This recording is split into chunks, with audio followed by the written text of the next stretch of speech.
Je vais m'entendre avec le micro. Ça va? Est-ce qu'on m'entend bien?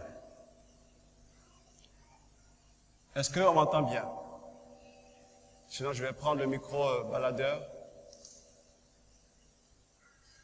Que celui qui ne m'entend pas lève la main pour que nous puissions être sûrs que ce moment va être entendu de tous. Alors, est-ce qu'il y a quelqu'un qui n'entend pas ce que je dis? Tout le monde entend. Dieu merci. Alors, chers frères et sœurs, le thème qui nous rassemble ce soir est ce que vous pourrez lire sur l'écran.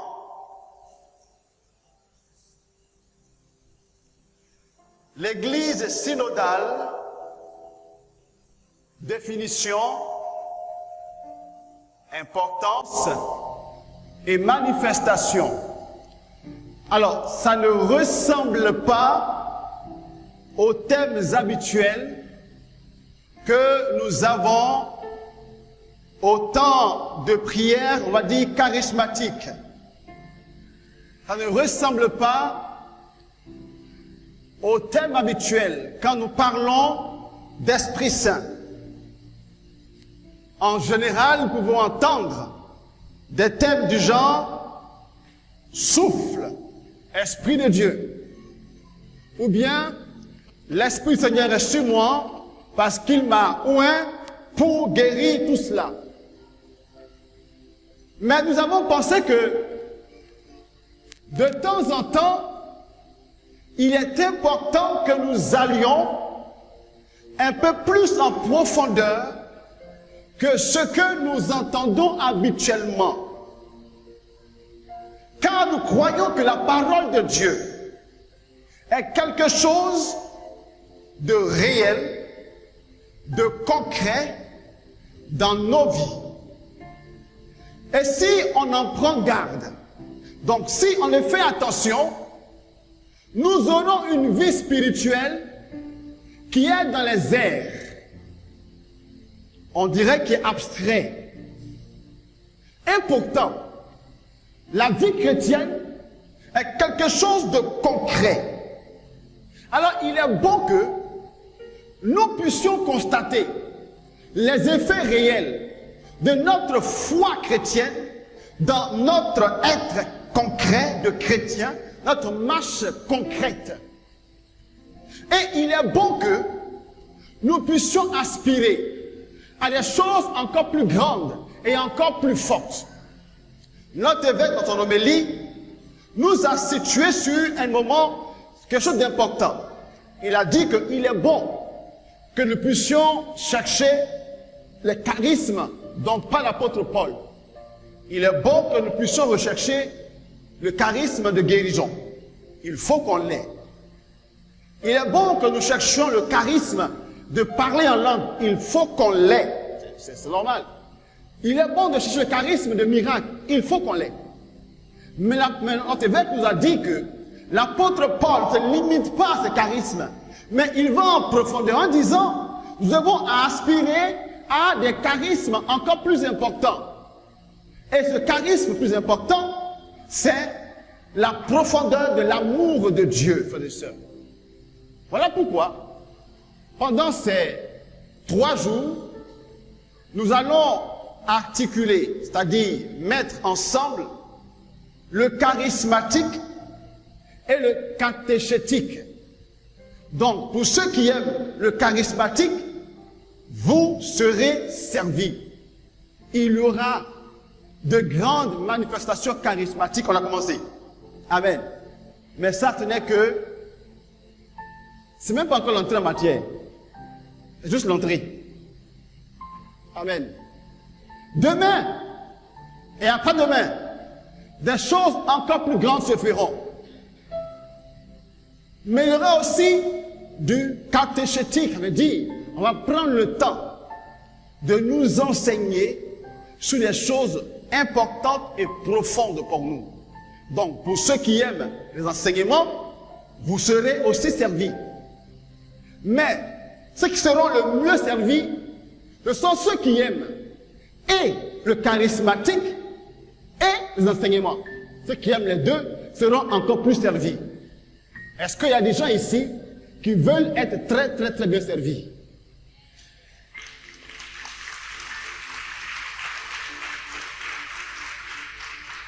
Alors, si vous le voulez, pendant ces 3 jours, on va juste pas dire que Jésus est bon. Amen. Ça, on l'entend tout le temps. Jésus est bon, il nous guérit, il nous libère. Ça, on l'entend. Et on va voir ça. Mais aujourd'hui, on va aller en profondeur. Amen. Et parler de choses qui nous unissent encore plus au Seigneur. Parce que, frères et sœurs, l'essentiel de la vie chrétienne, c'est de chercher la profondeur en Dieu, la profondeur avec Dieu. Parce que l'essentiel, frères et sœurs, c'est notre union avec Dieu. Nous sommes chrétiens, pas seulement et pas d'abord pour être guéris physiquement, mais nous sommes chrétiens d'abord et surtout pour nous unir à Dieu. Tu vas suivre ou pas? Ça va? C'est bien en retard là. Et pour nous unir à Dieu, il y a un élément important qu'on appelle la synodalité, qui fait partie de la quête du Seigneur. Et pendant tout ce temps, pendant mon temps maintenant, c'est de vous définir ce que c'est que l'Église qui est synodale. Depuis 2 ans, on en parle. Église synodale. Église synodale. Et même le thème de l'année, voilà, vous voyez le thème de l'année pastorale? Église synodale. Ça veut dire quoi? C'est cela que pendant quelques minutes, nous allons essayer de définir. Alors, vous voyez que dans ces 2 thèmes-là, dans ce thème, il y a 2 expressions. Il y a d'une part l'Église, d'autre part le synode. L'Église synodale. Alors, on va définir chacune des expressions. Vous allez comprendre ce que veut dire les 2. Alors, d'une part, il faut comprendre que l'Église et le thème synodal sont presque les mêmes choses, désirent presque la même chose. Pourquoi? D'abord, on définit l'Église. Que veut dire l'Église? Beaucoup disent, je suis dans l'Église. Mais ça veut dire quoi exactement? On va aller en profondeur. Alors, j'ai voulu qu'il y ait un tableau, parce que ce qu'on va dire là pourrait être un peu compliqué. Alors, en plus de m'écouter, vous allez aussi peut-être prendre des notes et lire ce qu'il y a là. Est-ce que vous suivez, vous voyez ici, vous qui êtes là-bas, vous voyez? On va aller doucement. Amen. Alors, le terme église vient donc du latin qui veut dire, du latin ecclesia. D'accord? C'est de ecclesia que le terme en français église vient. Mais le terme latin même, ecclesia, vient d'un autre terme grec qui ressemble à ecclesia, mais qui en grec, qui est ecclesia, avec K. Avec, en latin, c'est C. Et en grec, c'est K, ecclesia. C'est bon? Et le ecclesia lui-même veut dire assemblée. D'accord? Veut dire assemblée. Et le terme ecclesia en grec vient d'un verbe, un verbe grec qui est ekaleo. Vous voyez, en général, nous catholiques, on aime aller à la prière, 1, sans quoi? Sans Bible. 2, sans quoi? Sans cahier. On va voir. Quels sont ceux qui ont la Bible? En principe, ceux qui me connaissent sauront qu'on ne vient jamais à une prière sans Bible. On va lever la Bible. Ah! Cato, il n'y a que 5% de l'assemblée qui a ramené sa Bible. Autre chose, quels sont ceux qui ont ramené un cahier pour noter, on ne sait jamais? Levez vos cahiers. Aïe. Ok. Et le niveau, même vous, ne pas vous regarder. Ok. Bien. Donc, le mot ecclésia vient d'un verbe qui est ekaleo, qui veut dire convoquer, appeler. D'accord? Convoquer, appeler. Quand pour dire que, frères et sœurs, l'Église est l'assemblée de ceux qui sont appelés. D'accord? L'Église est l'assemblée de nous tous qui avons été appelés. Appelés par qui? Appelés par Dieu. Nous sommes là parce que nous avons entendu l'appel de Dieu. L'appel de Dieu qui nous dit qu'il nous aime. L'appel de Dieu qui nous dit qu'il veut nous sauver. Et on a tous dit oui, oui, oui, oui, oui. Et c'est tous ces oui-là qui sont rassemblés et qui forment ecclésia. Et ce mot ecclésia en grec a un autre synonyme que nous voyons dans l'évangile qui est synagogue, qui donne en français synagogue. Dans l'évangile, on voit plus le mot synagogue que le mot ecclésia, église. Donc, synagogue ou synagogue, c'est aussi le rassemblement de tous ceux qui croient en Dieu. Donc, vous voyez que l'église peut aussi être appelée synagogue. D'accord? Mais, pour différencier les chrétiens des juifs, les juifs ont adopté l'expression synagogue, et nous les chrétiens, on a choisi l'expression ecclésia ou encore église. D'accord? Sinon, dans le sens premier, église et synagogue. Donc si toi, chrétien, tu dis je m'en vais à la synagogue en venant ici, ce n'est pas vraiment faux. D'accord? Ce n'est pas vraiment faux. Mais pour ne pas qu'il y ait l'amalgame, on dit bon, je vais à l'église. Ok? Mais voyez que dans l'idée d'église, ce qui est important à retenir, c'est l'idée de rassembler, donc de communauté.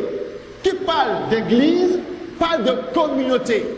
En église, on est en communauté. Ça, c'est un élément important à retenir. Le côté communauté. Amen.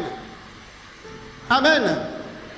Et le côté église met l'accent sur la dimension communautaire de la foi. Parce que la foi a une dimension personnelle avec Dieu. Donc, moi, je prie Dieu. D'accord? Moi, j'adore Dieu. Moi, j'aime Dieu. Et ça, c'est ma relation personnelle avec Dieu. Mais il n'y a pas que ça. Il n'y a pas que moi qui prie Dieu. Il y a toi qui prie Dieu. Il y a elle qui prie Dieu. Il y a lui qui prie Dieu. Et pourtant, vous êtes assis sur le même banc. Et toi, plus toi, plus toi, plus toi, ensemble, on forme une communauté qu'on appelle église. Qui dit église dit communauté.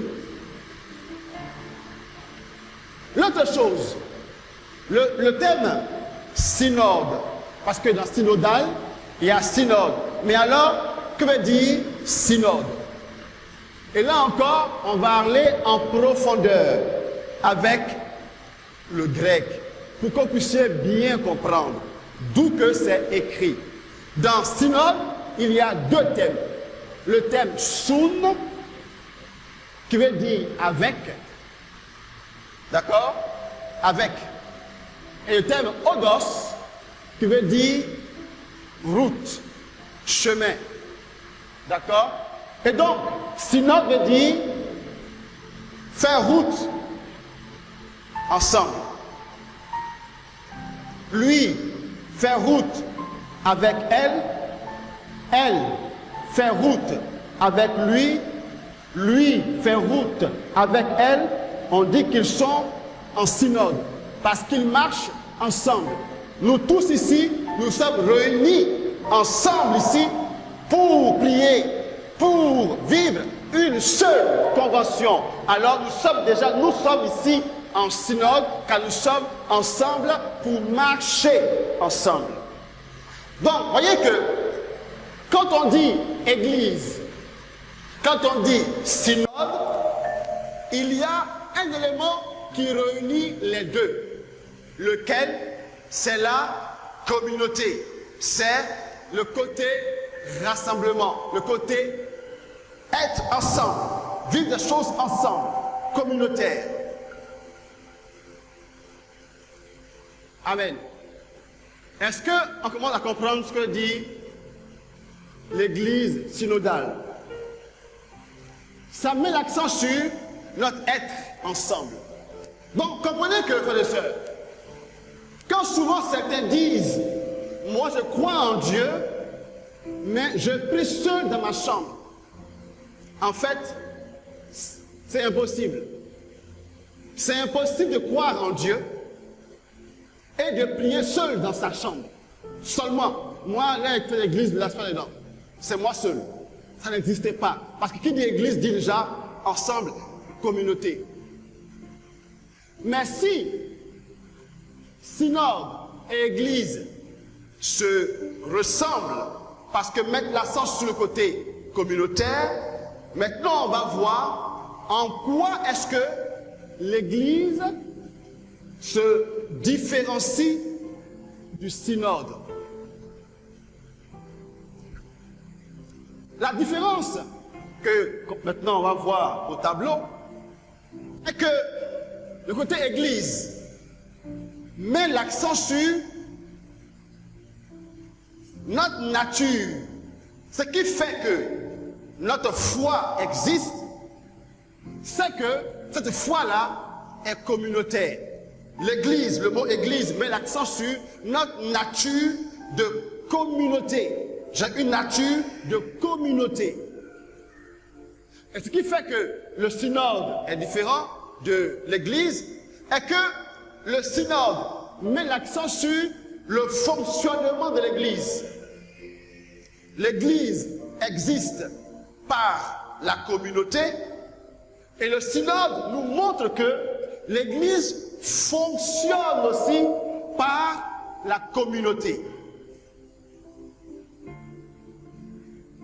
Est-ce que je suis en train de parler charabia?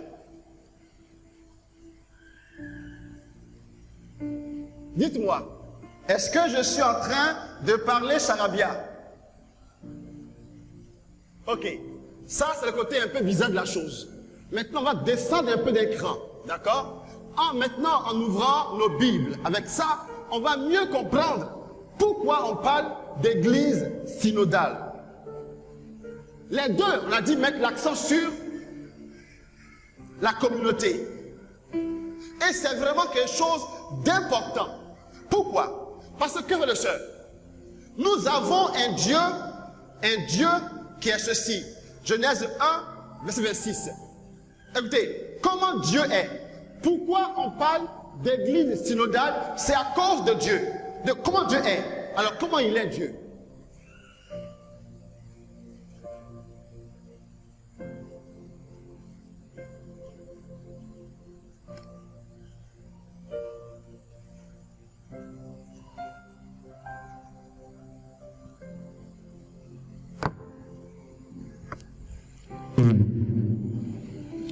Dieu dit, faisons l'homme à notre image. Non, c'est bon. Qu'est-ce que Dieu dit? Faisons l'homme à notre image. Il dit quoi? Faisons l'homme à notre image. Dieu dit quoi? Il dit quoi Dieu? Faisons l'homme. Il dit quoi? Faisons l'homme. Faisons. Qu'est-ce qu'il dit? Faisons. Il dit quoi? Il dit quoi? Faisons. Pourquoi faisons? S'il dit faisons et non pas je fais, il y a une différence entre je fais et puis faisons. Le faisons veut dire qu'ils sont plusieurs à faire. N'est-ce pas? J'entends pas, n'est-ce pas? Ils sont plusieurs à faire.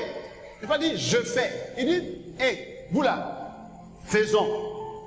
Ça veut dire qu'il s'adresse à d'autres personnes que, et c'est normal, parce que vous et moi, catholiques, chrétiens, nous croyons que Dieu, il est Père, il est Fils et il est Esprit Saint. N'est-ce pas? Donc Dieu n'est pas seul. Il y a trois personnes en Dieu. Et les trois personnes sont intimement liées, de sorte qu'il n'y a pas une personne sans les autres personnes.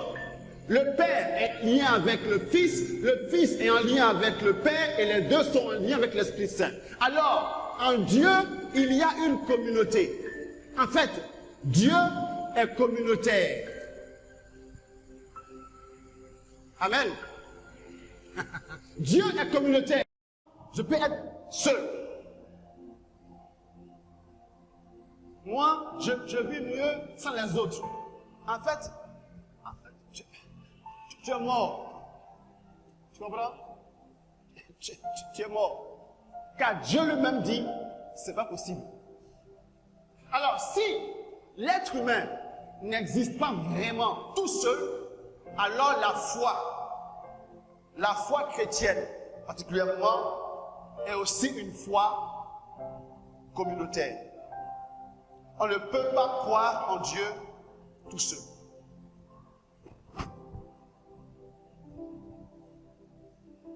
On ne peut pas croire en Dieu tout seul.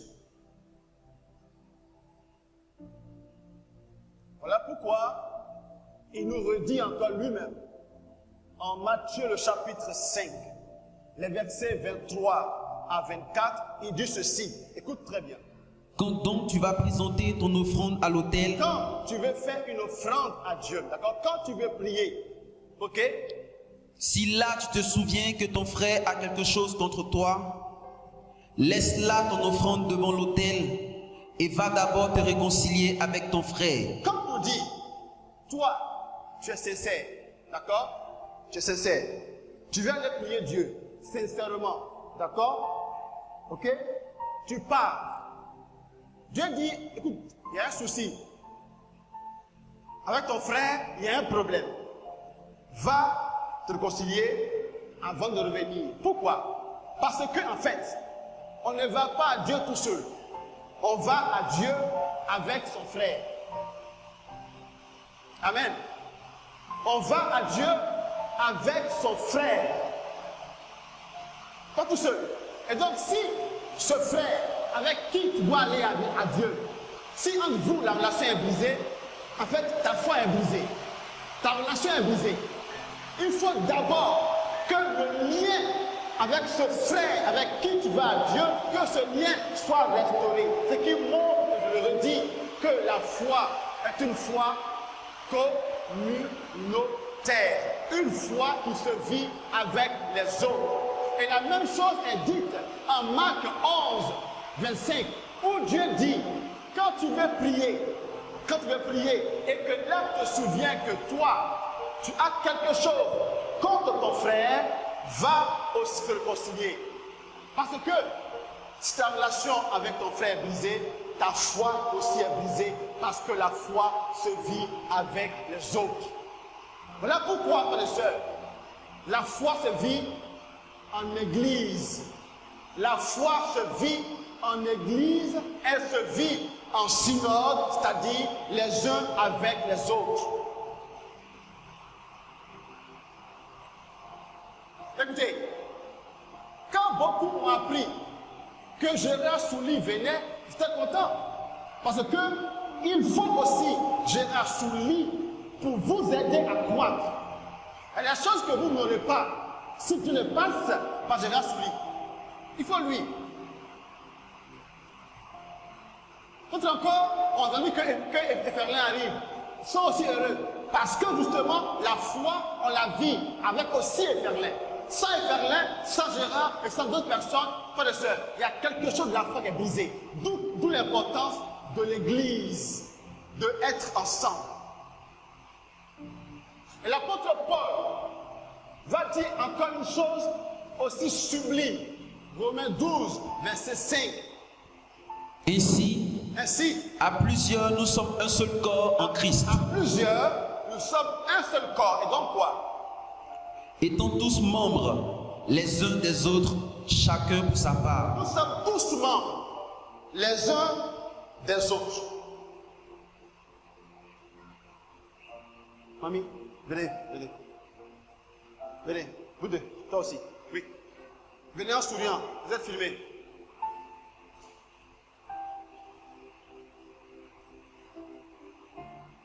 Nous sommes tous membres les uns des autres. Ça veut dire quoi? Vous êtes où là? Toi, tu es toi, d'accord? Bien sûr. Et toi, tu es aussi toi. D'accord? Voilà l'image que Paul nous donne.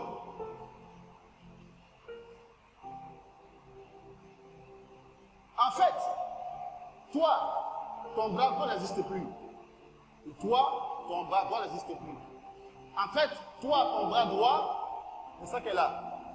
Et toi, ton bras gauche, c'est ce qui est là. D'accord? Vous êtes tellement imbriqués. Vous êtes membres les uns des autres. Vous êtes, voilà. Tu es en elle et elle est en toi. C'est ce que Paul veut dire. Nous sommes membres les uns des autres. Et c'est là. On va comprendre pourquoi.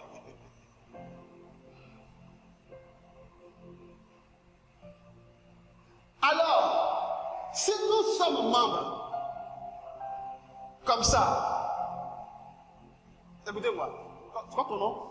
Quel est ton nom? Véronique. Et toi? Comment? Paola. Véronique et Paola. Suivez-moi. Allez par là. Allez comme ça. Mettez-vous là. Tournez-vous vers moi ici. Si Véronique et Paola, suivez-moi. Véronique, viens vers moi. Retour.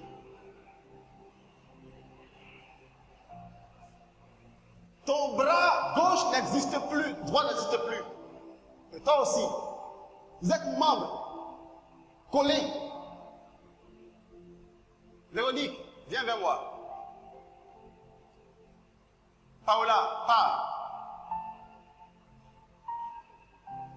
Attendez, écoutez. Je parle à Véronique et Paola la suit. Pourquoi? Je parle à Paola, pourquoi Véronique la suit? Parce qu'elles sont membres l'une de l'autre. Et du coup, elles ne peuvent plus marcher l'une sans l'autre.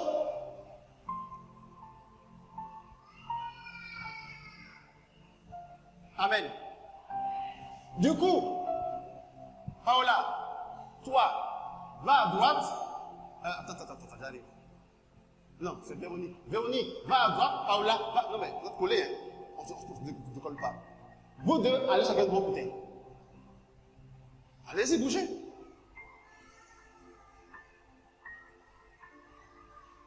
Il y a quoi là? Il y a un malaise. Il y a un tiraillement. C'est ça qui arrive. C'est ça qui arrive quand les deux ne se parlent pas. Amen. C'est ça qui arrive quand les deux ne se parlent pas. Quand on ne se parle pas, on vit ça. Elle veut aller là-bas, elle veut aller ici, et on est bloqué. Du coup, pour que ça marche les deux, il faut qu'elle puisse se réconcilier. Pour dire, Véro, bon, et si on allait dans la même direction, et elles se parlent, d'accord? C'est ça qui est, ça c'est l'église qui est là. Et le synode est que elles vont ensemble dans la même direction. Ensemble, elles décident d'aller à gauche. Allez à gauche. Ensemble, elles décident d'aller à droite. Ensemble encore, elles décident de venir devant. C'est fluide. Et encore ensemble, elles décident d'aller de reculer. Et c'est fluide. Voici l'église synodal qu'il a là.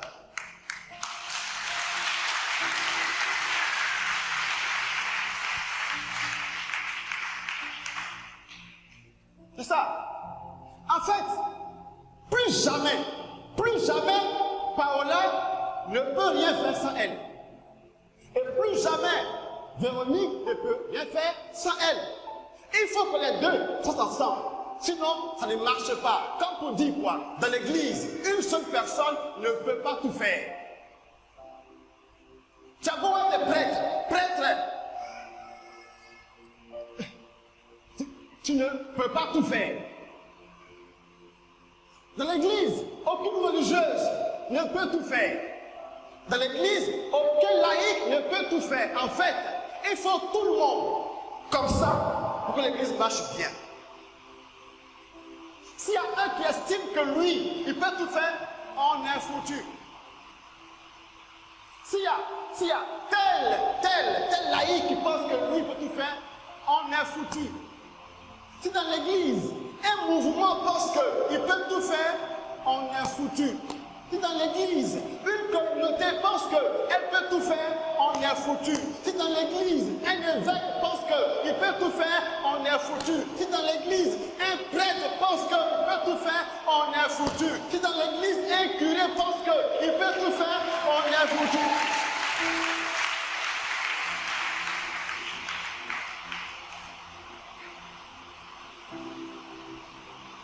Du coup, même moi, il a fallu, elle, pour m'aider à vous faire comprendre le synode. Et c'est elle, et puis moi, et puis lui, qui ensemble, vous faisons comprendre le synode. Et c'est ça, frères et sœurs, l'église, merci beaucoup, est une marche ensemble. Et quand un seul est en arrière, on est tous foutus. Et quand un seul est plus devant, on est tous foutus. Parce que tous marchons au même rythme. Et on s'attend les uns les autres. Dans l'église, il n'y a pas un qui est plus fort que les autres. Et même si un est fort, il faut qu'il partage sa force avec les petits pour qu'ensemble on soit unis. Il faut que le guépard aille au rythme de la tortue. Amen. Car si un guépard qui est rapide, on dit si il s'en va. Mais et la tortue? Voilà pourquoi, quand Pierre et Jean ont entendu que Jésus était ressuscité, Jean a couru plus vite que Pierre. Mais avant que Jean entre dans le tombeau, Jean a fait quoi? Il s'est arrêté pour attendre son vieux père Pierre.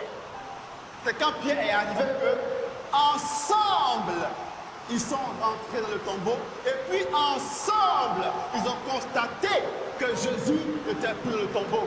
Le synode, c'est ça. On fait tout ensemble. Voilà pourquoi, à cette convention, tout le monde est invité et tout le monde a sa place. Le renouveau a sa place. Les légionnaires ont leur place. Les matinales, école de Marie, filles de Marie ont leur place. Tout le monde a sa place car l'église, c'est ça. Tout le monde a sa place et chacun a une place. Amen. Amen. Pourquoi? Eh bien parce que la moisson est abondante aussi. La moisson est abondante. Et donc, il y a peu d'ouvriers.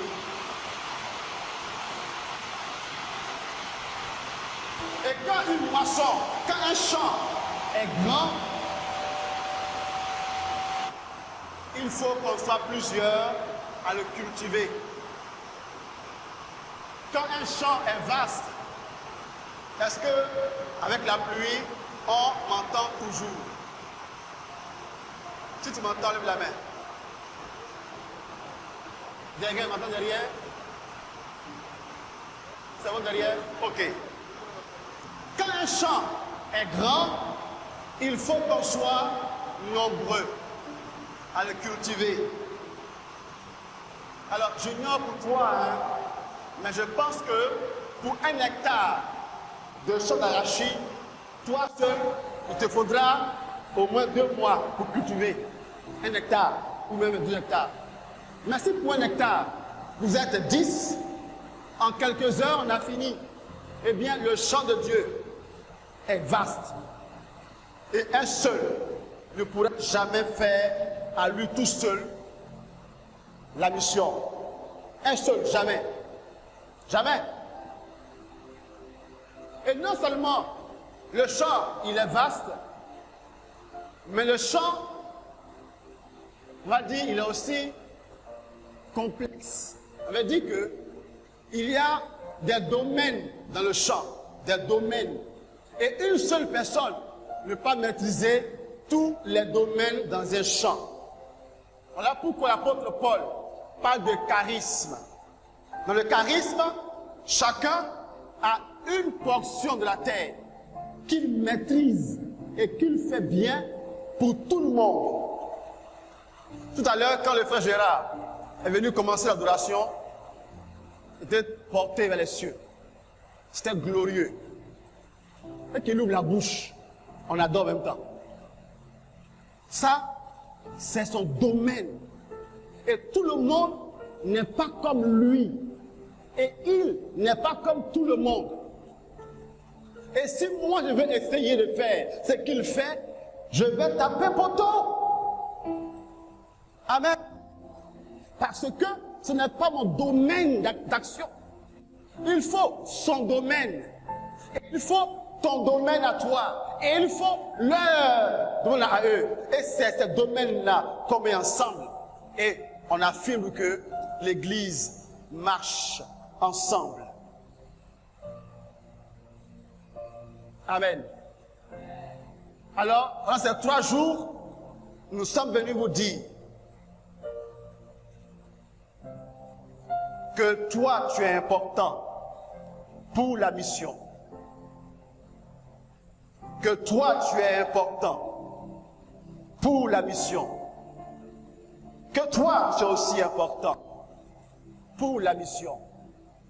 Personne n'est assez petit ou assez faible pour qu'il n'ait rien à faire de l'Église. Personne n'est assez insignifiant pour que sa place soit une place à banaliser. Tout le monde a sa place, frères et sœurs. J'aime beaucoup l'image de l'arche de l'Alliance, de l'arche de Noé, de Noé, je vais dire. Quand Noé a ouvert la porte de l'arche, frères et sœurs, les lions, les panthères, les guépards ont été les premiers à rentrer dans l'arche. Ils courent vite. Ils courent vite. Ils sont rentrés. Les lièvres sont entrés vite, vite, vite. Mais la porte était toujours ouverte. Pourquoi? Parce que Noé attendait les 1000 pattes. Quand le lion est rentré, il dit, Noé, c'est bon, ferme, je suis là, on peut partir. Noé dit, les lions sont entrés, la panthère est rentrée. Elle dit à Noé, on peut maintenant aller. Noé dit, du coup la panthère, le lion, le guépard se rassemblent et disent à Noé, mais Noé, qu'est-ce qui te prend? Il va pleuvoir, il va pleuvoir. Fais-moi partir. Noé dit, j'attends le ver de terre qui arrive. J'attends la tortue qui arrive. J'attends les 1000 pattes qui arrivent, la fourmi, je l'attends. Comme pour dire que Dieu attend tout le monde. Ver de terre, Dieu t'attend. Fourmi, il t'attend. Tortue, il t'attend. Toi qui m'attends, que ce soit ce que tu es, Dieu t'attend dans son œuvre. Car c'est avec toi qu'il veut bâtir la vigne, sa vigne, qui est son royaume.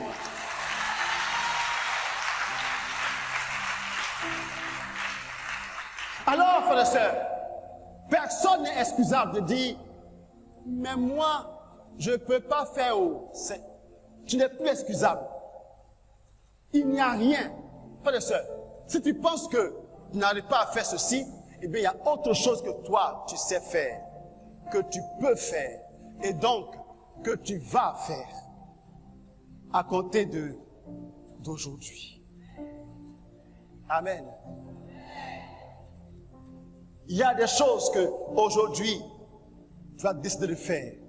Dans ta paroisse, il y a une décision que tu as à prendre aujourd'hui. Dans ton église, il y a une décision que tu dois prendre aujourd'hui. Tu peux plus t'excuser pour dire, je viens, j'écoute la messe et je rentre chez moi. C'est plus possible ça. Amen. Car si tout le monde voulait parler comme toi, il n'y aurait personne pour prêcher, personne pour chanter, personne pour être à la caméra, pour être à ceci ou à cela. Mais chacun a répondu. Alors toi, aujourd'hui, je te propose de répondre à l'appel qui suit ta vie. Parce que il y a plusieurs personnes, en effet, que Dieu appelle à leur vie, mais qui n'ont pas encore dit oui. Aujourd'hui, nous allons ensemble dire oui au Seigneur. S'il y a quelqu'un qui veut rentrer dans l'église synodale, dans l'église où tout le monde a sa place, dans l'église où tout le monde fait quelque chose, si tu le veux, tu peux te mettre debout.